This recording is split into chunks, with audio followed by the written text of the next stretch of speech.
Vous écoutez un podcast cinéma du Centre des Arts d'Enghien-les-Bains.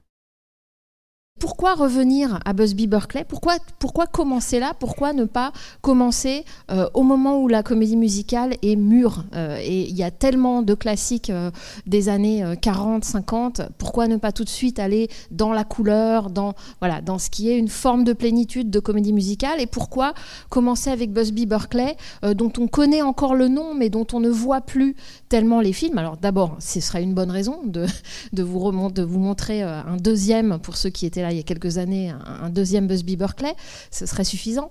Mais en réalité, c'est beaucoup plus profond sur ce que va devenir la comédie musicale et de quoi elle part. Quand je dis elle part, c'est pas tout à fait vrai, parce que certes, on est encore aux premières années du parlant. Évidemment, il n'y a pas de comédie musicale à l'écran sans cinéma sonore, mais évidemment aussi, elle vient de Broadway, elle vient de la scène, mais c'est très important qu'elle soit transformée par les moyens propres du cinéma. Donc, quand je dis que ces films du début des années 30 sont une sorte de début, en réalité, on est déjà à un moment où le public américain en a marre des comédies musicales dès la fin 1930. Donc, tous les films sont devenus standardisés parlants en 1929, et dès fin 1930, il y a des blagues qui courent comme quoi non, pas possible, pas encore une comédie musicale, et il y a même des bandes annonces qui disent ce film n'est pas une comédie musicale, venez le voir. Donc on est déjà à un moment de crise, c'est assez intéressant. Et du coup, Busby Berkeley n'est pas un pionnier de la comédie musicale, c'est quelqu'un qui est un rénovateur, déjà un réformateur de la comédie musicale. Et pourquoi ? Parce que contre toute attente, parce qu'il n'avait pas de formation de caméraman particulière, il n'avait pas de goût particulier pour la caméra, pour l'objet cinéma, contrairement à, par exemple, Renoir, qui aimait bricoler dès les années 20, faire des expérimentations techniques. Lui, pas vraiment. Il avait plutôt une formation militaire, d'ailleurs, de chorégraphe militaire. On va voir que le sens de chorégraphie, c'est pas la même chose quand on est Busby Berkeley et quand on est Gene Kelly et qu'on a quelque chose de beaucoup plus lyrique, qu'on met dans la danse, quelque chose de beaucoup plus personnel. Donc c'est pas non plus un chorégraphe génial. Mais alors pourquoi ramener Busby Berkeley qui ne signe même pas la plupart des films ? C'est-à-dire qu'il n'est pas réalisateur de ce film-ci, par exemple, c'est Lloyd Bacon.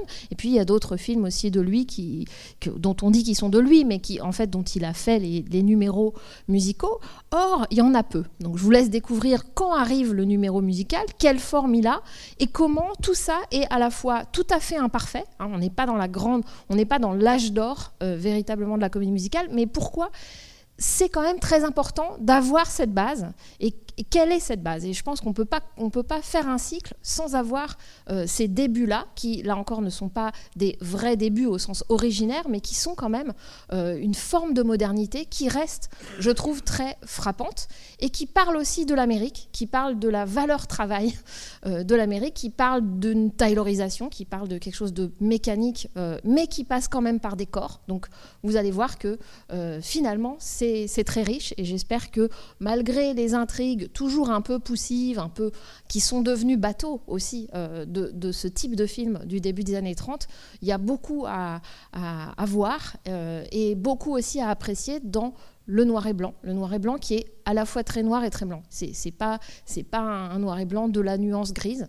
C'est vraiment quelqu'un qui a un sens quasiment art déco, disons, et géométrique. Et ça, c'est encore un autre aspect, je trouve, très, très intéressant dans le cinéma de Busby Berkeley. Donc je vous laisse voir ce film-là, et puis j'espère que vous resterez un petit peu après et qu'on échangera sur vos impressions. Bon film. Alors vous voyez, ça finit sec. C'est le côté économique des films de la Warner. On ne l'a pas dit, mais donc c'est un film du studio Warner. Et c'est pas par manque d'argent, c'est un film qui coûte assez cher. Et les 3 numéros finaux, vous voyez pourquoi. C'est assez dispendieux en termes ne serait-ce que de costumes et de décors, bien sûr.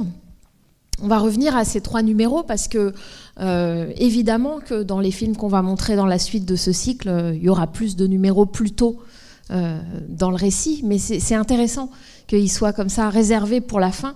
Ce que je n'ai pas dit, c'est que Busby Berkeley, je disais qu'il n'était pas familier de la caméra, des techniques de cinéma quand il a commencé. mais en réalité, il était familier de la scène. C'était vraiment un enfant de la balle. Il avait fait beaucoup de scènes lui-même dès son enfance. Et bien sûr, le fait que ce film-là, comme tous les films qu'il fait au début des années 30, hein, il y a toute une série de gold diggers, c'est-à-dire des chercheuses d'or de 1933, de 1935, de 1937, Prologue qu'on avait vu il y a quelques années, ou ce film-ci, ou Dames. Tout ça, ce sont des films majoritairement avec une intrigue qu'on appelle backstage, donc film de coulisses. C'est-à-dire qu'on est en train de préparer un show. Et pourquoi ? Eh bien parce que, bien sûr, ces films viennent de Broadway et donc de la tradition de la revue, de la tradition des pièces aussi, où on prépare un spectacle.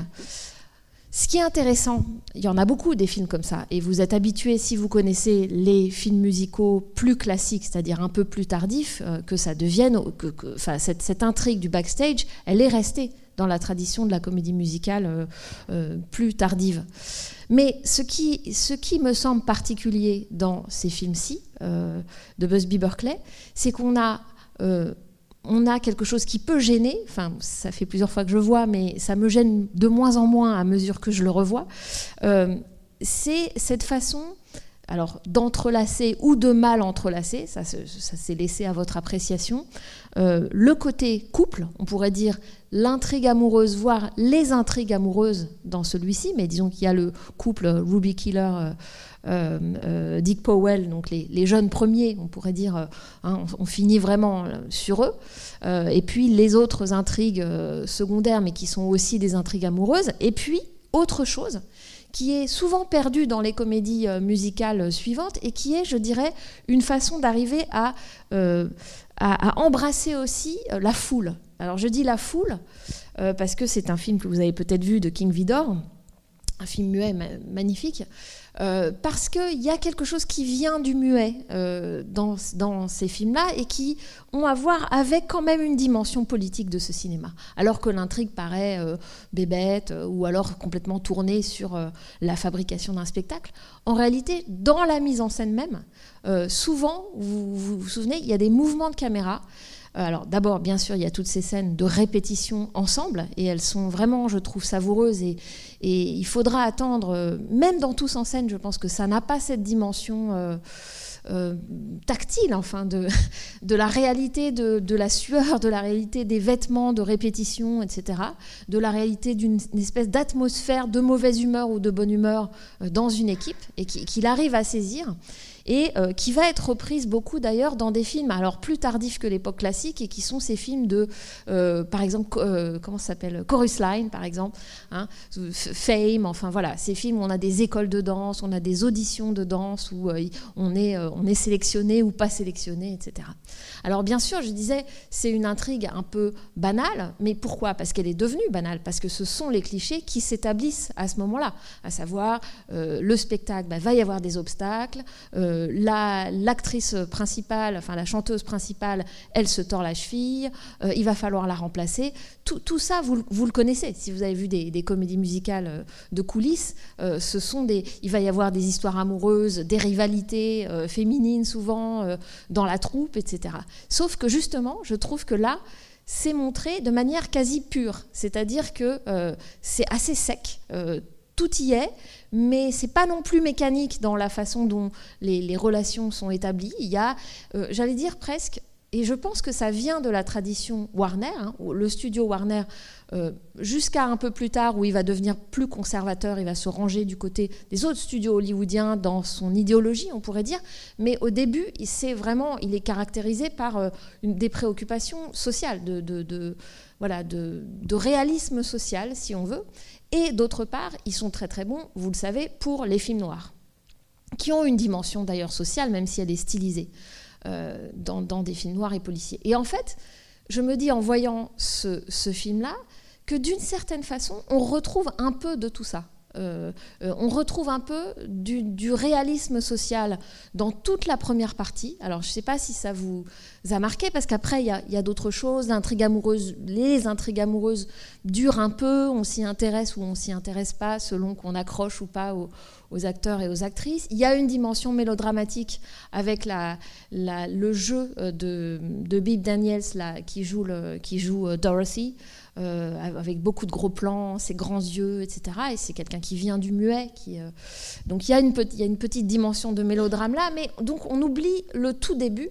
Et le tout début est assez violent, disons, et là encore très économique, très resserré, dans la façon dont il montre ce milieu et dans la façon dont il montre la dureté des rapports de ce milieu, à savoir donc toute l'intrigue, les premières scènes avec Dorothy et le financier, Abner, où c'est « Ah non, mais je veux faire quelque chose pour vous, mais en retour, vous ferez quelque chose pour moi », et où on a voilà, une définition de rapport prostitutionnel instauré, obligatoire, on pourrait dire, parce qu'il y en a un qui a l'argent et l'autre qui doit continuer sa carrière, puisque c'est la star, on pourrait dire, elle a quoi, elle a 30 et quelques, hein, mais on voit bien que c'est la figure de la star qui est sur le départ, qui est au début, disons, qui est encore à sa gloire, mais qui va commencer à décliner, et qui, à la fin, il y a ce beau passage de relais, mais là encore, c'est devenu un cliché par la suite, bien sûr, dans les films, c'est-à-dire d'abord la rivalité, et puis ensuite, ça ouvre à une transmission. Donc il y a ce début avec elle et Abner, et puis il y a en fait toutes les duretés qui sont... et on voit que même le metteur en scène, lui aussi, est dans une situation... alors compliqué parce qu'il est malade, mais il exerce une forme de violence, et en même temps, lui, il y a une violence économique, on pourrait dire, qui est exercée sur lui. Et donc, tout le début, je trouve, est d'une dureté dans les rapports économiques, dans comment ça fonctionne, qui fait bien sûr aussi penser à Hollywood. Hein. On peut pas penser que le film est que sur quelque chose qui se passe à la scène. Il y a évidemment derrière le modèle hollywoodien, donc... Bon, c'est assez chargé, et je trouve que finalement on va retrouver ce qui s'apparente un tout petit peu à du cynisme, dans le sens où vraiment ces duretés-là, ce caractère prostitutionnel qui est aussi dans le rapport de Pat avec Dorothy, hein, quand il dit il y a un mot pour ce que je suis, il y a un mot pour quelqu'un qui vit, qui est entretenu par une femme. Alors il ne dit pas le mot, gigolo j'imagine, mais voilà, mais on est... et bien sûr, pourquoi est-ce qu'on peut entendre tout ça empilé au début d'un film? Parce qu'on est à la période pré-code. Alors j'en ai un peu parlé ces dernières années. Qu'est-ce que c'est que le pré-code? Je rappelle qu'il y avait ce code très très fort d'autocensure des studios. Pourquoi? Parce que sinon, à chaque fois qu'un film sortait, il était... possible que dans chaque État, voire dans chaque ville, alors c'est encore à plus petite échelle, le film soit interdit, banni pour telle raison culturelle, par exemple dans le Sud, voilà, plus prude qu'ailleurs, etc. Donc, les studios hollywoodiens ne pouvaient pas se permettre d'investir autant dans des films si à chaque fois on leur mettait des bâtons dans les roues pour les sorties localement. Donc il y a cette idée, et qui arrange bien certains idéologues très ultra conservateurs, de faire un code d'autocensure des studios qui va être le code Hays, et qui va être écrit en 1929. Sauf que en fait, au début, il est mal appliqué. Il est quasiment pas appliqué. Et ça va être qu'en 1934 qu'il va être vraiment appliqué. Ce qui fait que dans la période justement du début du parlant, donc disons 33, on a presque, on pourrait dire c'est pas par provocation, mais on a une espèce de mouvement qui se libère et qui est d'une forme de réalisme social, mais aussi bien sûr dans le rapport à la représentation de la sexualité, qui est particulièrement crue. Voilà. Donc le pré-code, ce n'est pas seulement qu'on précède le moment du coup près où il va y avoir toute une liste d'interdits, de représentation, de rapports entre un noir et une blanche, de représenter bien sûr l'avortement, mais aussi l'accouchement, mais aussi le meurtre, mais aussi l'adultère. Voilà. Toute une série d'interdits dont on se dit que c'est, quand on les lit, mais c'est pas possible de faire du cinéma, mais dont en fait on sait très bien par la suite que s'est accommodé le classicisme par toutes toutes sortes de techniques de suggestion et d'ellipse. Mais en tout cas, là, c'est pas ça. C'est-à-dire que c'est la période où on voit les choses, où on les entend, et on ne dit pas le mot gigolo, mais enfin, on utilise vraiment des périphrases très, très proches de ça, et on montre des situations qui sont extrêmement...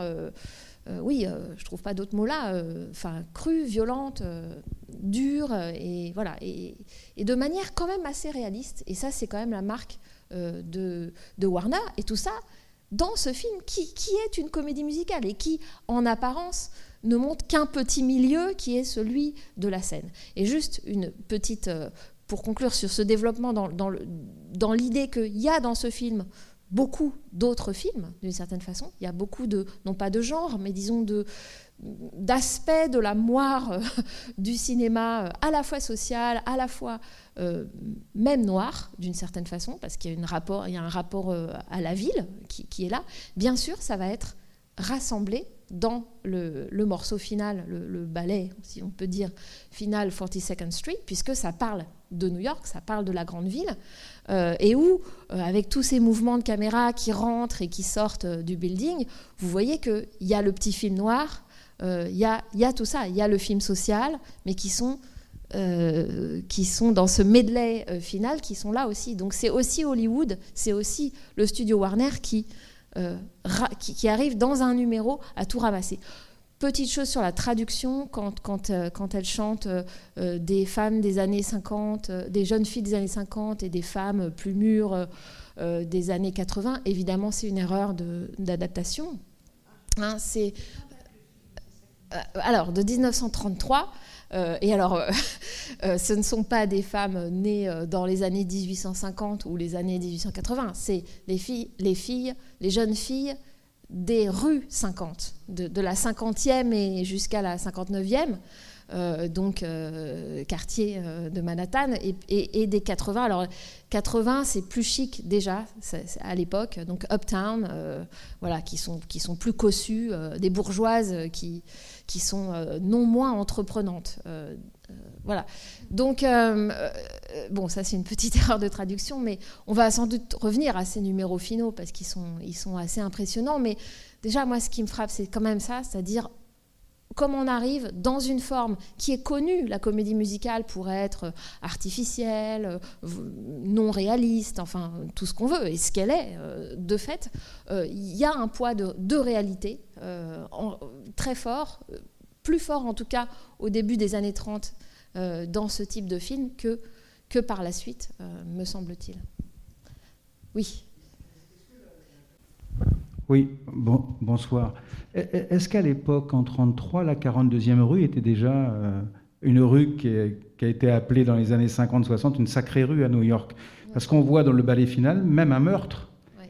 Ça quand vous disiez le côté réaliste, on voit une fille qui se fait tuer par un amant. Ouais. Donc, est-ce que c'était déjà le cas, la 42e en 1933? Oui, je pense. C'est-à-dire que ce qui montre, c'est qu'elle est...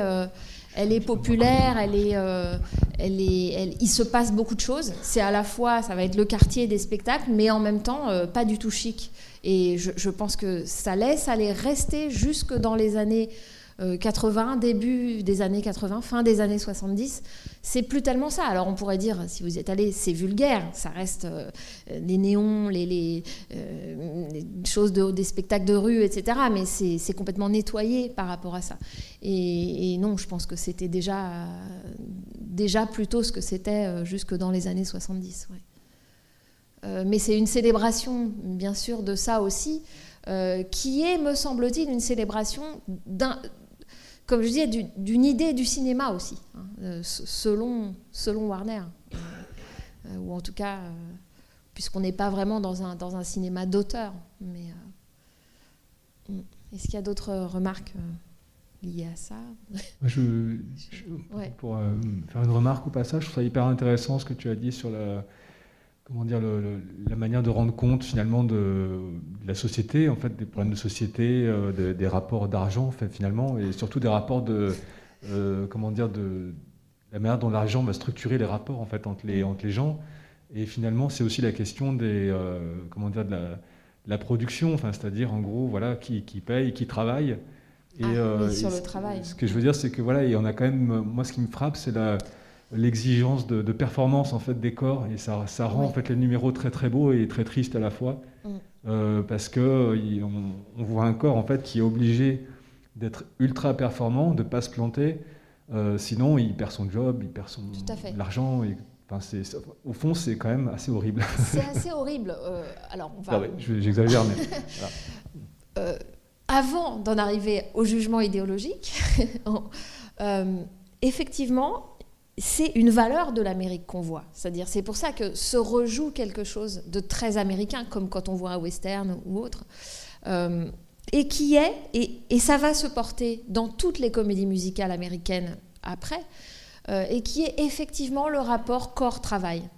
Mais en réalité, dans la taylorisation, parce que c'est de ça qu'il s'agit à cette époque, c'est-à-dire au début des années 20 plus exactement, et vous allez, bien sûr, vous connaissez les temps modernes de Chaplin qui date, si je ne me trompe, de 1936, qui va thématiser ça, qui va le montrer de manière beaucoup plus directe.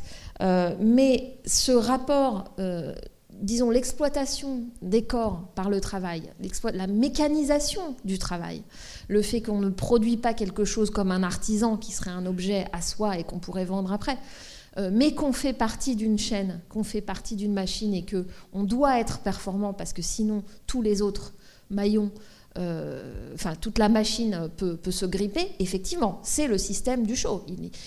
Voilà. Y compris le moment où, à la fin, le metteur en scène, d'une certaine façon, l'horrible metteur en scène, lui met le dernier coup de pression. C'est-à-dire que la pauvre fille, c'est son premier spectacle, elle est la doublure de la star, et en plus, il faut qu'au dernier moment, au moment où elle va rentrer en scène, lui dise on compte, on est 200 jobs dépendent de toi, et si tu pètes, tout le... Voilà, t'es le maillon... bon.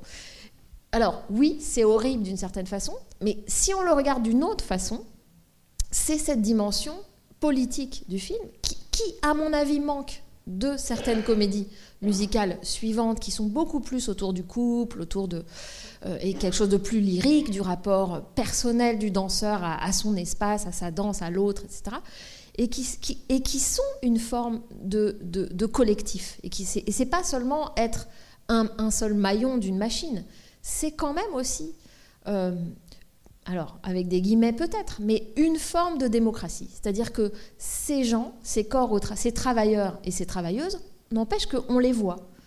On les voit faire leur travail. Et bien sûr, il y a une hiérarchie, il y a un chef qui leur gueule dessus, mais en même temps, ils font quand même ensemble œuvre. Et le chef sait très bien qu'il est aussi dépendant des gens qui travaillent pour lui. Donc, je trouve qu'il y a une double dimension. C'est pas seulement les corps qui sont exploités et qui doivent être des machines performantes, c'est plus subtil. Et comment passe aussi cette subtilité, et ça c'est l'autre énorme, je trouve, apport de Busby Berkeley, et singulièrement c'est présent dans ce film-ci, c'est que le corps... Alors, je disais qu'il avait été ordonnateur de chorégraphie militaire, et si vous connaissez un peu la chorégraphie, si vous avez goût pour la chorégraphie, vous voyez bien qu'elles ne sont pas difficiles, ces chorégraphies. Elles ne sont pas ornées, c'est pas la beauté de la danse, etc. Ce n'est pas le pas très bien fait qu'on peut avoir chez Fred Astaire, quasi contemporain, hein. C'est aussi les années 30. Ginger Rogers débute... Ici, vous allez la voir à la RKO, c'est pas dans le programme pour des questions de droit, mais on essaiera de montrer des extraits, mais elle va être en couple avec Fred Astaire. Là, elle joue le personnage de Anytime Annie, hein, là encore une allusion quand même très grivoise, parce que c'est pas seulement qu'on peut lui demander n'importe quand d'être dans un spectacle, c'est qu'on peut lui demander autre chose n'importe quand. Voilà, en même temps, on les voit, ces corps, on les voit. Il y a un collectif, mais on les voit, je trouve, un par un aussi. C'est-à-dire, c'est les deux. Et c'est ça que j'aime bien. C'est de même que dans l'arc narratif, dans la structure du film, il y a deux choses, comme je disais, c'est-à-dire il y a d'un côté l'amour, le couple, est-ce qu'ils finiront ensemble, est-ce que chacun trouvera sa chacune, etc. Et puis, il y a le collectif, le spectacle. Est-ce que ça va faire quelque chose qui tient? Et on va voir les numéros à la fin, ce que ça donne, leur travail. Il y a ces deux choses. Elles ne sont pas toujours bien mêlées. Elles vont être beaucoup plus intégrées. C'est le mot, the integrated musical. Voilà. Et les numéros vont être beaucoup plus intégrés dans la période qui va suivre. Donc là, ça se tient parfois de manière un peu juxtaposée, un peu raide, etc. Mais justement, je trouve que comme ça ne se mêle pas complètement, il y a une forme de tension et on voit les deux. Et on voit donc aussi beaucoup les corps, en réalité. On ne voit pas que du travail. On ne voit pas que des corps qui sont des machines, on voit des corps extrêmement érotisés. Et c'est ça que permet le précode. C'est-à-dire, elles ne sont pas complètement fondues dans la machine. Alors bien sûr, il y a les plans finaux. Il y a le plan qui est devenu la marque de fabrique de Busby Berkeley, c'est-à-dire ces plongées zénithales. Il est complètement au-dessus, de même que le metteur en scène et le maître absolu dans le spectacle. Ben lui, il est carrément au-dessus d'eux, littéralement avec sa caméra. Et effectivement, les corps des danseurs et des danseuses, mais principalement des danseuses, deviennent des points, des cercles. Alors là, on ne le voit pas trop, mais souvent, il y a d'abord quelque chose d'un peu militaire de l'ordre de la marche, et qui est plutôt le carré ou le rectangle, et puis ça s'ouvre et ça devient une sorte d'éventail, de cœur, de forme triangulaire, et à la fin, plus un cercle, un peu cellule, quoi, un peu encore plus abstrait d'une certaine façon, et la roue ou bien la cellule. Là, c'est un peu plus... ça va être plus développé dans les films suivants, mais il y a un côté à la fois art déco et puis une folie qui est propre à Busby Berkeley, c'est-à-dire une façon de modeler ça pour aller au-delà du corps, pour aller au-delà de cet érotisme un peu banal, de l'érotisme du corps un peu dénudé qui danse, et pour en faire autre chose. Mais est-ce que Busby Berkeley, pour autant, est Leni Riefenstahl? Je suis un peu catégorique, mais est-ce que pour autant c'est si militaire que ça? Est-ce qu'il fait comme les nazis quand ils font des ordonnancements et des chorégraphies militaires? Je ne pense justement pas, parce qu'il me semble qu'on garde tout. C'est-à-dire qu'on a à la fois l'abstraction, le côté très très ordonné, parce que pour faire des choses comme ça, il faut effectivement énormément travailler, et on va au-delà du corps. Et en même temps, tout le reste du film, c'est très sensuel. Ne serait-ce que le travail sur les costumes. Vous avez vu dans le générique de début, ce sont des costumes de Horry Kelly, qui était un très intéressant costumier hollywoodien, qui a d'ailleurs vécu avec Cary Grant, je crois, au début des années 30. Et les soies sont de Chuney Brothers. Et il y a quelque chose de très soyeux, souvent, dans les tissus, de doux, de brillant en même temps. Les robes du soir, qui en fait ne sont pas des robes pour pouvoir danser, qui sont des espèces de jupes-culottes robes. Et puis...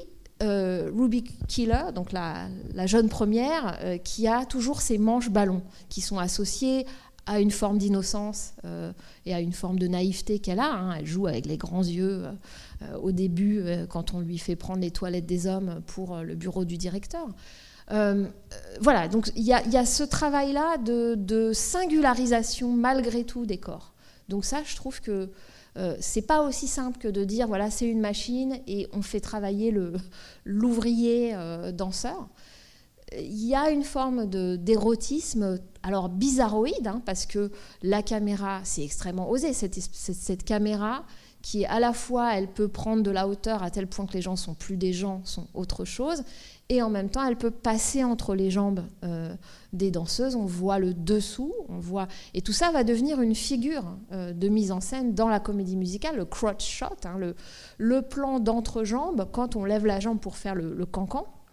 Et juste quand elle rentre en scène avec ce costume de Belle du Sud, là, au début du spectacle, quand c'est vraiment le jour J, elles font une sorte de cancan, et vraiment on voit dessous, on voit tout, on voit tout l'entrejambe à ce moment-là. Donc il reste quelque chose à la fois de très érotique et à la fois effectivement de désérotisé par la multiplication, qui est une sorte de fantasme on pourrait dire enfantin, ou peut-être paranoïaque, je ne sais pas, de prendre une figure et en fait de la démultiplier. Elle est à la fois la même, la danseuse, et à la fois non, on voit quand même les visages différents. On reconnaît Ginger Rogers, on passe d'une à une autre. Il y en a une qui chante quelque chose, puis après elle chante autre chose parce qu'on entend qu'elle fait plutôt partie des chœurs. Voilà, c'est à la fois singulier et collectif, et c'est ça que je trouve quand même très très réussi dans ce qui nous est montré, dans ce qui nous est donné comme un film pas encore abouti, dans le sens de pas encore classique, très travaillé, parce que les numéros finaux, il faut qu'ils soient très travaillés, mais pas sûr de son fait en termes de classicisme. Alors, du coup, je vous ai amené 2 extraits que j'aimerais quand même vous montrer. Oui ou pas? C'est possible? Alors, qu'est-ce qu'on passe? Alors, je pense qu'il y a un numéro que vous connaissez peut-être déjà, donc je ne sais pas si... qui est We're in the Money. Et qui est lié à cette histoire. Alors, peut-être on le passe. Non, est-ce que vous le connaissez? Est-ce que vous voyez de quoi je parle? D'accord. C'est un numéro donc, de Busby Berkeley du film suivant, je crois que c'est le film suivant, qui s'appelle Chercheuse d'or de 1933, avec aussi Ginger Rogers à ses débuts, et qui cristallise cette idée, mais tu peux lancer, qui cristallise cette idée que ces films sont des films rooseveltiens, et que ces films sont des films qui réfléchissent à la Grande Dépression, qui réfléchissent à la crise, et qui cherchent, non pas à la résoudre, évidemment, mais qui en tout cas représentent ce que c'est que, effectivement, être un travailleur dans une grande ville après 1929 et avec les conséquences de 1929. Et donc c'est encore un film de backstage, encore un film où on fait un spectacle, et vous allez voir quels numéros elles font à ce moment-là. Ce qui est intéressant là, c'est que on croit d'abord que c'est l'escapisme, comme on dit en anglais, la capacité de ce type de cinéma à faire oublier la pauvreté, la crise, etc., avec tous ces costumes complètement délirants d'argent, et on baigne dans l'argent, etc. Mais en fait, on comprend que c'est complètement ironique, et c'est tellement ironique qu'à la fin, il faut rendre les costumes, et qu'on vient saisir les biens du théâtre. Donc c'est quand même une réflexion sur l'escapisme du cinéma aussi, qui fait briller les choses à une période qui montre aussi du luxe, et Busby Berkeley montre des tenues, des décors aussi très luxueux à un moment de crise, mais il a ce recul sur lui-même. Alors est-ce que vous avez je vais vous laisser parler, parce qu'après l'autre extrait est tellement autre que je ne sais pas si j'arriverai à raccorder.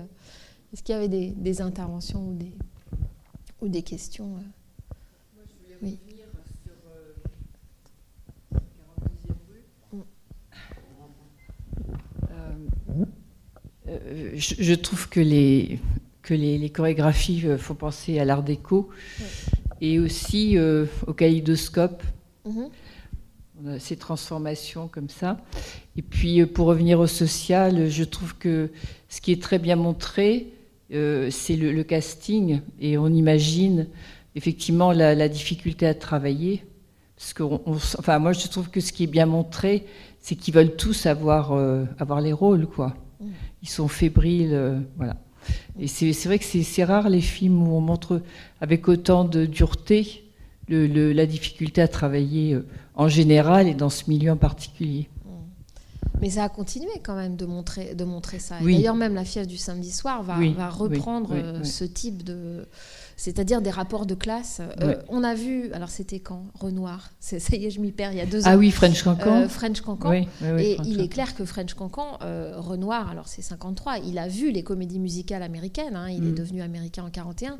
Il vivait aux États-Unis, donc il les a vues. Il les a vues, ces comédies musicales, et il intègre ça aussi. C'est-à-dire la fille qui croit qu'il faut coucher pour être sélectionnée. Bon, il se trouve que dans son film, non, mais c'est un petit peu... et d'autre part, oui, ces rapports de classe et ce côté ouvrière. Et d'ailleurs, dans French Cancan, la fille qui est repérée pour être danseuse, elle est blanchisseuse. Enfin, elle est ouvrière de blanchisserie. Donc, oui, il y a tout à fait les rapports de classe qui vont être un peu gommés un peu quand même, je trouve, dans toute la... C'est pas l'affaire de Minelli, par exemple, mais qui est... Même si dans Gigi, vous allez voir qu'on retrouve un peu ça... toujours quand même cette idée que le corps féminin, il y a un côté maquignon dans tout ça. Et d'ailleurs, petite note, excusez-moi, ça n'a pas tout à fait rapport avec ça, mais la scène, parce qu'on a peu parlé des numéros eux-mêmes, et notamment donc celui Shuffling Off to Buffalo, le premier des grands numéros finaux, avec ce train qui s'ouvre, là, cette ouverture du décor, qui est assez extraordinaire. On aurait dû passer, pendant le confinement, Certains l'aiment chaud, et de Billy Wilder, et qui est beaucoup plus tardif, qui date de la fin des années 50. Mais vous aurez remarqué que c'est un film, je pense que vous le connaissez, c'est un chef-d'œuvre, évidemment, mais qui se retourne vers la période des années 30. Il est situé... dans les années 20 ou les années 30, plutôt les années 20, la prohibition, la fin de la prohibition, mais qui repense à beaucoup de films qui sont des années 30. Voilà, c'est ça. L'esthétique, c'est plutôt c'est pas le cinéma muet, c'est le cinéma de gangster, le cinéma de la Warner. Et notamment, il me semble qu'il a gardé en tête ce numéro de Shuffling Off to Buffalo avec tout le jeu sur les couchettes, qui est extrêmement savoureux, puisqu'il y a cette scène avec Marilyn Monroe et Jack Lemmon où ils boivent de l'alcool dans une bouillotte, enfin bref, pendant le voyage en train dans les couchettes, avec tout un jeu avec les rideaux qui reproduisent, qui sont comme des surcadrages dans les films, hein, le cadre dans le cadre au cinéma, et qui sont des rideaux sur une scène où il y a déjà un grand rideau, et avec des petits jeux d'ouverture-fermeture, un peu comme un théâtre de marionnettes. Et voilà, il me semble que ça, il s'en est vraiment souvenu de ce numéro, parce qu'avec toutes les discussions des filles d'une couchette à l'autre, des commentaires, des ragots d'une couchette à l'autre, voilà, il a retenu ça. Donc c'est des films, ces films de Busby Berkeley, chorégraphiés par Busby Berkeley du début des années 30, qui ont marqué, qui sont restés, même si nous on les voit plus. D'autres, des cinéastes de générations suivantes, ou un peu plus vieux, entre deux générations, les ont bien en tête, me semble-t-il. Oui, puisque je voulais aussi revenir à propos de la danse et du milieu de la danse et du spectacle. Je trouve qu'on comprend, on est même nous-mêmes partagés, nous spectateurs, entre il faut réussir, il faut arriver à monter ce spectacle, quelles que soient les conditions. Et en même temps, on voit bien que c'est il montre bien la difficulté, quoi. C'est vrai que quand on va voir un spectacle de danse, on a l'impression que tout ça c'est facile, on n'est pas dans les coulisses des préparations. Et là, je trouve qu'il a bien réussi on est partagé entre soutenir celui qui est en haut et qui doit se battre pour que le spectacle arrive.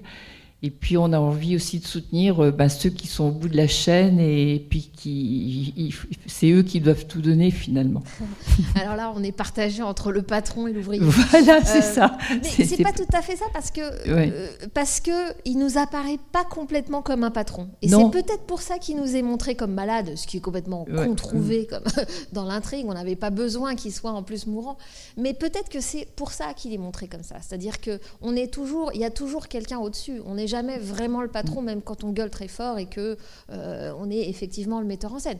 C'est un metteur en scène aussi qui parle. Enfin, et puis Busby Berkeley, il était directeur de la danse, donc ce serait plutôt le moustachu Busby Berkeley dans l'histoire. Mais voilà, on n'est pas si, c'est pas tellement le patron et l'ouvrier. C'est pas tant que ça le patron et l'ouvrier, me semble-t-il. En revanche, il y a deux instances d'identification, on pourrait dire. Qui recouvrent pas tout à fait ça. C'est-à-dire que oui, on s'identifie à celui qui veut que tout tienne parce que c'est son show et c'est l'auteur, il va signer. Et c'est dit à la fin par les spectateurs qui sortent. Ah, celui-là, il a vraiment la chance, il va nous dire encore que c'est lui qui l'a découverte.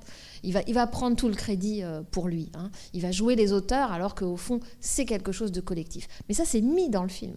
Donc c'est un hommage aussi au collectif qui est dans le film.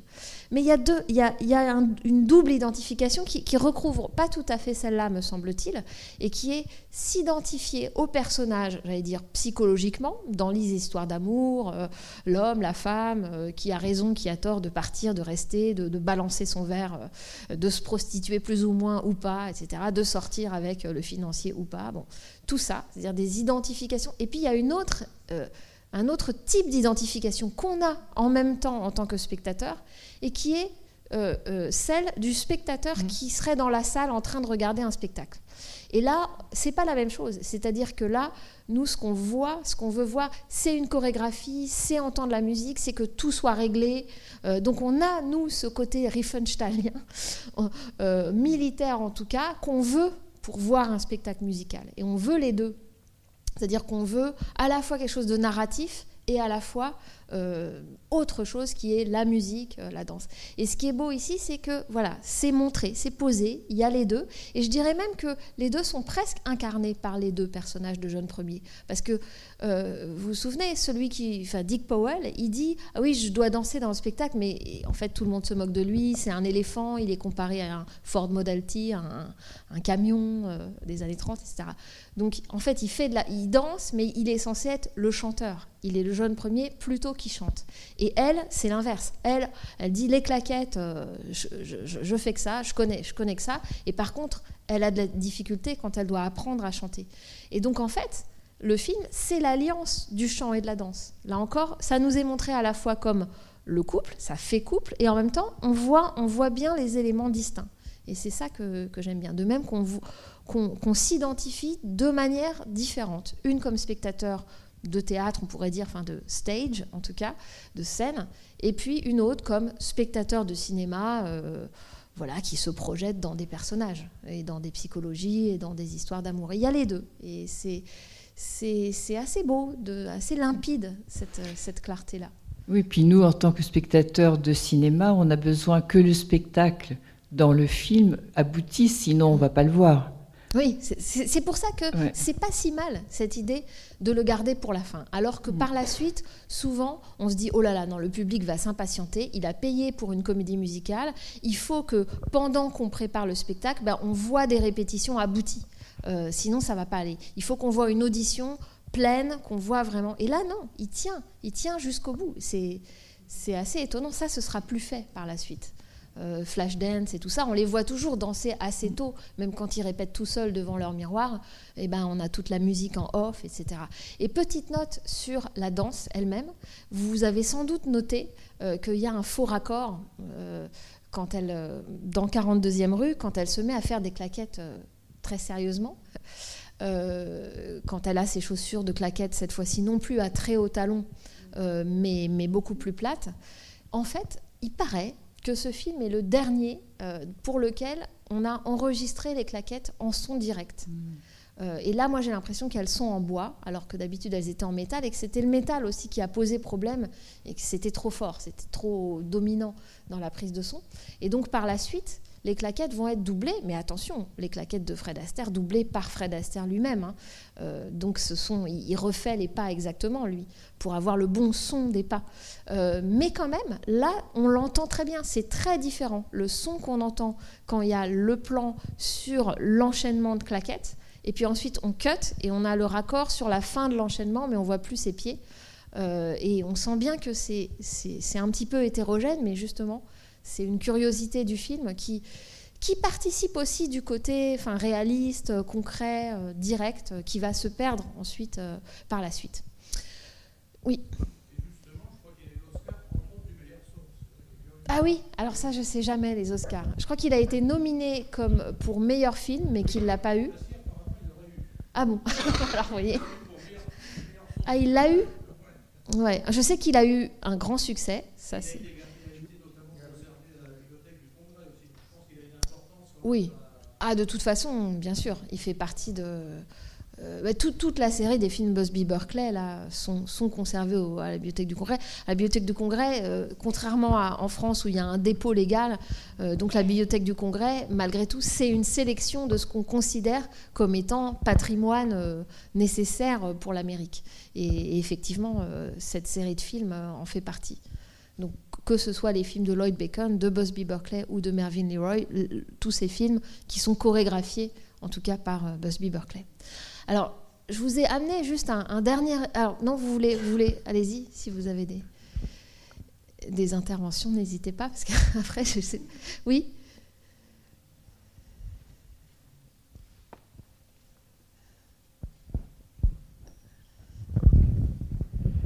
Alors moi, je découvre le film, je ne l'avais jamais vu avant, et j'ai trouvé assez époustouflant justement le contraste entre toutes ces répétitions où les danseurs se font houspiller sans arrêt, le metteur en scène est complètement déprimé, et franchement, à la fin, on a un spectacle absolument époustouflant et on s'y attend absolument pas. Ah, oui. Moi, je m'attendais à quelque chose de moyen, pas terrible, vu tout ce qui s'était passé avant, voire même des catastrophes. Et alors là, on est absolument...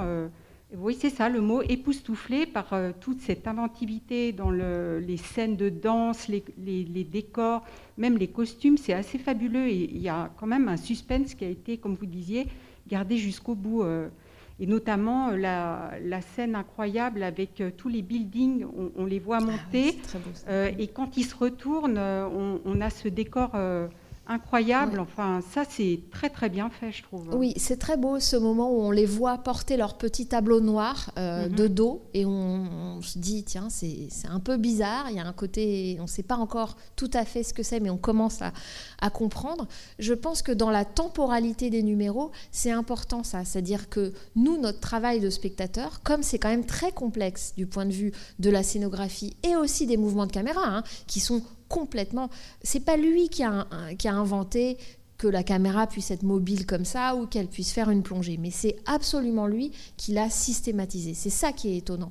Il y a dans Applause, par exemple, de Mamoulian, des films qui sont avant, il y a des plans époustouflants, mais de le faire systématiquement, ça c'est autre chose. Ça devient de faire système, de se dire que la caméra chorégraphie autant, voire plus que les danseurs, et que la scénographie participe de tout un ensemble qui est à la fois dynamique, qui est à la fois très réglé et à la fois vivant, qui reste vivant, qui est à la fois très humain, érotique et très mécanique.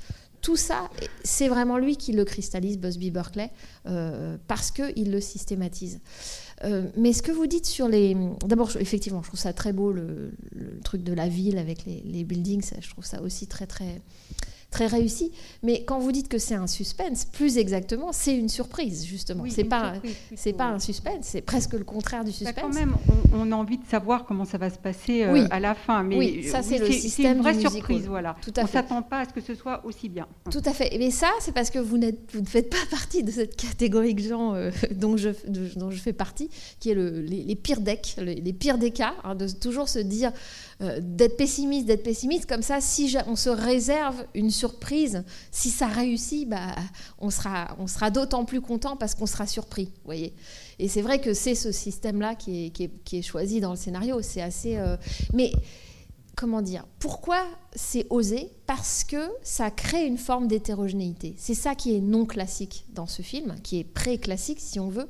C'est que vous avez raison, ce qu'on voit, c'est d'abord de la sueur, c'est d'abord des numéros, des enchaînements qu'il faut apprendre, qu'il faut répéter plein de fois. Et voilà, c'est ingrat. Ce qu'on voit au début, à la fois, on aime bien voir les gens en short qui répètent, mais à la fois, c'est quand même, il y a une forme d'ingratitude, d'imperfection, le corps est trop lourd d'une certaine façon. Il y a quelque chose qui n'est pas... Et puis, une rupture, et là, une forme d'apothéose. Contrairement à quelque chose qui serait beaucoup plus intégré, qui va être où on va tout de suite donner du costume, on va tout de suite faire que Sid Charisse, quand elle lève la jambe, elle la lève pas là, elle la lève là. Donc elle est comme ça, Sid Charisse, elle va pas se retenir à sa première danse pour ne pas trop nous montrer qu'elle sait lever la jambe parce qu'elle est danseuse classique. Donc c'est une autre esthétique d'une certaine façon. Oui. Attendez, je vais vous passer le micro, s'il vous plaît, pour qu'on enregistre. Il y a aussi toute une petite seconde. C'est comme avec Busby Berkeley, ça. Le micro se balance. Merci. Non, du coup, je corrobore ce qui vient d'être dit. Je suis tout à fait d'accord avec cet effet de surprise qui jaillit à la fin du film, effectivement, auquel on ne s'attend pas du tout. Et à tel point qu'on est plus épaté, par moi personnellement, par la mise en scène et par les décors et les costumes, surtout les décors, cette locomotive qui sort, qu'on n'avait pas du tout pu pressentir avant. Dans ce qui était montré, effectivement, on était plus sur un travail purement humain et dans des décors très minimalistes, à tel point que le numéro des personnages qu'on a suivis devient quasiment anecdotique, quasiment le numéro de claquette, quasiment c'est le c'est pas le clou du spectacle, alors que ça aurait dû l'être quasiment, comme si on fait... Moi, je me rappelle un peu de Tous en scène. On attendait un peu les prestations qu'on découvre. Est-ce que ça a marché? Là, ça marche. Là, c'est quasiment l'inverse. Quasiment, on va être dans un... C'est plutôt même le metteur en scène qui va quasiment vampiriser, le metteur en scène de cinéma et non pas de théâtre, qui va vampiriser cette scène finale en laissant quasiment ses comédiens de côté pour montrer, effectivement, c'est fabuleux, effectivement, on ne va pas revenir sur la... vous avez raison. Au fond, je pense qu'on peut dire... Et il le fait dans plusieurs films, donc il ne tue pas le théâtre, puisqu'à chaque fois il ramène la scène. Hein. Si vous avez vu Prologue, le film suivant, donc on avait montré il y a quelques années, c'était aussi l'histoire d'un show avec un show qui était un show de prologue, c'est-à-dire c'était des shows qu'on faisait musicaux avant la projection d'un film. C'est encore autre chose, parce qu'on sentait que, le cinéma était en train de gagner, mais peut-être que la scène pouvait servir de première partie, comme on dit dans un spectacle. Donc il refait ça, mais là où je dis vous avez raison, dans le sens où peut-être carrément on peut aller encore plus loin et dire que donc cette prise de pouvoir du metteur en scène de cinéma liquide d'une certaine façon le théâtre. C'est-à-dire que en faisant hommage en apparence, en faisant hommage à la scène, en réalité c'est le cinéma qui la transcende, qui la dépasse, qui la subsume, parce que ce que crée Busby Berkeley, avec ses mouvements de caméra, évidemment c'est impossible sur scène. C'est-à-dire qu'on ne peut ni voir les gens d'en haut, on est coincé sur notre siège quand on est au théâtre par la distance qu'on a et la perspective qu'on a, à moins quelques scènes un peu mouvantes, mais vraiment pas grand-chose. Donc il n'y a que le cinéma pour nous donner ça, et ça, Chantons sous la pluie l'a très bien compris dans son numéro central où c'est un hommage à Busby Berkeley. C'est-à-dire il y a certaines choses dans le domaine de la comédie musicale qui ne peuvent être faites qu'au cinéma. Parce que le cinéma, la caméra elle peut se rapprocher, s'éloigner, bouger. On a des gros plans, on peut passer entre les jambes. Évidemment, vous n'allez pas passer entre les jambes des danseurs quand vous êtes à Broadway. Donc, d'une certaine façon, ça brûle les ponts du théâtre. Vous voyez ce que je veux dire ? D'autant plus que le spectateur ne pourra jamais avoir le point de vue qui est donné, ne sera jamais sur le spectateur des points de vue zénithaux, comme effectivement des moments où on va rentrer dans ce qui sera purement un décor, on est vraiment dans le décor, on sort, on se promène, ce qui effectivement serait impossible si on était, nous, spectateurs de la pièce de théâtre. Donc ça, à la fois on pourrait dire que ça va plus loin que le spectacle, qui est le spectacle Ziegfeld, enfin le spectacle Cher, dénudé, etc., qui préexiste à Busby Berkeley, et que lui-même a fait aussi. On le prolonge, c'est encore plus érotique d'être plus près des corps, etc. Et en même temps, on voit bien que ce prolongement est aussi une forme de négation, et de dire, le cinéma vous offre quelque chose que le théâtre ne peut pas vous offrir. Il vous offre une proximité, une variation dans la distance et une temporalité qui est différente de celle du théâtre, de la présence certes physique du spectacle vivant, qui peut être évidemment très appréciable, mais on voit bien que c'est aussi une ode au cinéma. C'est-à-dire que sous l'air d'être une ode à la scène, je pense qu'au fond, c'est une prise de pouvoir du cinéma au moment où il est devenu non seulement parlant, mais musical, et où c'est quelqu'un qui croit en le cinéma, qui croit en la caméra. Et c'est ça qui est beau. C'est pas juste un hommage aux gens qui travaillent dans le spectacle vivant et qui font à la sueur de leur front un spectacle collectif. C'est aussi ça, mais ça le dépasse, me semble-t-il. Alors, sur le dernier... du coup, j'hésite à passer le dernier extrait parce que ça peut vous choquer. Qu'est-ce que tu en penses ? Est-ce qu'il y a des moins de 16 ans dans la salle ? Oui, mais aussi, oui, c'est vrai. C'est une tentative de vous dire que ces films-là, qui sont quand même un peu oubliés, il ne faut pas exagérer, combien de fois vous avez vu vraiment un film entier de Busby Berkeley, même à la télé, ne mentez pas, pas tant que ça. Eh bien, ils ont laissé une marque, alors je disais sur Billy Wilder, avec aussi tous les rapports prostitutionnels qu'il y a dans beaucoup de films de Billy Wilder, mais ils ont laissé une marque bien après, alors oui, et notamment, mon hypothèse, c'est qu'un film comme Showgirls de Paul Verhoeven, qui date, me semble-t-il, de 1996, emprunte, entre autres, bien sûr, mais il emprunte au fond aussi à Busby Berkeley, avec une intrigue backstage, donc une provinciale qui arrive, enfin je dis provinciale, quelqu'un qui n'est pas ni de Los Angeles, ni de New York, qui arrive dans cette ville qu'est Las Vegas, pas rien, pas Los Angeles, pas New York, mais Las Vegas, l'empire du faux, l'empire du toc, l'empire de la vulgarité absolue et du commerce des corps et des images. Voilà, et qui en fait va exactement comme dans beaucoup de ces intrigues backstage, finir par prendre la place de la vedette du spectacle, qui est un peu plus âgée qu'elle, avec qui il y a une rivalité, il y a une haine et en même temps une amitié. Bon, voilà. Tout ça est très classique, mais voilà, regardons comment ça se passe. C'est un moment du show. Enfin, il y a plusieurs scènes de show dans Showgirl. Je vous ai peut-être un peu perdu du coup. Non, mais c'était un rapprochement pas seulement chorégraphique, enfin de scénographie.